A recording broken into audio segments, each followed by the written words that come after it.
স্ক্রিনে আমরা কলেজে ভর্তি আবেদনের ওয়েবসাইট দেখতে পাচ্ছি। কিভাবে এই ওয়েবসাইটে প্রবেশ করবেন এবং প্রবেশ করে অ্যাকাউন্ট তৈরি করবেন ইত্যাদি সবকিছু আজকের এই ভিডিওতে আমরা দেখিয়েছি। একই সাথে কলেজে ভর্তির জন্য বেশ কিছু গুরুত্বপূর্ণ ধাপ রয়েছে। প্রত্যেকটা ধাপ নিয়ে আমরা ভিডিও পাবলিশ করব ইনশাআল্লাহ। সেই ভিডিওগুলো যাতে মিস না হয় তাই এখনই আমাদের চ্যানেলটি সাবস্ক্রাইব করে রাখুন।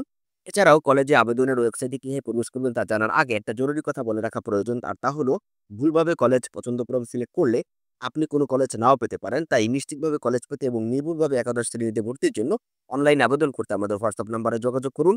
আমাদের হোয়াটসঅ্যাপ নাম্বার 01914283328। তো চলুন এখন আমরা দেখি যে আমরা কিভাবে কলেজে ভর্তির যে ওয়েবসাইটটি রয়েছে সেখানে প্রবেশ করব এবং প্রবেশ করে আমরা অ্যাকাউন্ট তৈরি করব। এজন্য আমাদেরকে ১ম এ যে কাজটা করতে হবে সেটা হচ্ছে একটা ব্রাউজারে প্রবেশ করতে হবে। আমি এখানে Google Chrome এ প্রবেশ করেছি। ব্রাউজারে প্রবেশ করে আপনি অ্যাড্রেস বারে লিখবেন xiclassadmission.gov.bd xiclassadmission.gov.bd এরকম একটা অ্যাড্রেস আপনি লিখবেন। লেখার পরে আপনার সামনে এরকম একটা ইন্টারফেস চলে আসবে। এটা হচ্ছে আমাদের একাদশ শ্রেণীতে ভর্তির ওয়েবসাইট, কলেজে ভর্তির জন্য আবেদনের ওয়েবসাইট। এই ওয়েবসাইটে প্রবেশ করার পরে আপনি এখান থেকে লগইন এই অপশনটিতে আপনি ক্লিক করবেন। লগইন অপশনটিতে ক্লিক করার পরে আপনার এখান থেকে আমাদের সাইন আপ করার জন্য একটা অপশন চলে আসবে। সেই সাইন আপ অপশনটিতে আপনি এখান থেকে ক্লিক করবেন।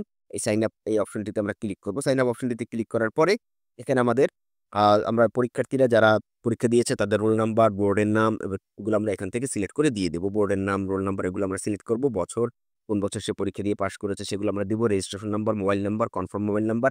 অবশ্যই এই মোবাইল নাম্বার কিন্তু পরীক্ষার্থীর বা পরীক্ষার্থীর বাবা-মায়ের দিতে হবে এবং বাবা-মা যদি না থাকে সেক্ষেত্রে অবশ্যই তার অভিভাবকের নাম্বার দিতে হবে। কারণ এই মোবাইল নাম্বারে কিন্তু আমাদের একটা পিন নাম্বার যাবে এবং এই পিনের মাধ্যমেই কিন্তু এই আবেদনটা সম্পন্ন করা হবে। সুতরাং আপনারা যদি নির্ভুলভাবে আমাদের মাধ্যমে অনলাইনে আবেদন করতে চান তাহলে অবশ্যই আমাদের সাথে হোয়াটসঅ্যাপ নাম্বারে যোগাযোগ করবেন। আমাদের হোয়াটসঅ্যাপ নাম্বারে যোগাযোগের ঠিকানা একটু আগে আমি আপনাদেরকে দেখিয়ে দিয়েছি। আপনারা সেই ঠিকানাতে অবশ্যই আমাদের সাথে যোগাযোগ করবেন এবং যোগাযোগ করে অনলাইনে নির্ভুলভাবে আবেদন করতে পারবেন। এছাড়াও ডিটেইলস আরো বড় ভিডিও আমরা প্রকাশ করব। আমাদের চ্যানেলটি সাবস্ক্রাইব করে রাখলে সেই ভিডিওগুলো আপনারা পেয়ে যাবেন। এই ছিল আজকের ভিডিও। আশা করছি ভিডিওটা আপনাদের ভালো লেগেছে। ভিডিওটি যদি ভালো লাগে তাহলে অবশ্যই লাইক করবেন, আমাদের চ্যানেলটি সাবস্ক্রাইব করে রাখবেন। এছাড়াও কোনো কিছু জানার থাকলে কমেন্টে আমাকে জানাবেন। আজকে ভিডিও পর্যন্তই। আগামী ভিডিও দেখার আমন্ত্রণ জানিয়ে আল্লাহ হাফেজ।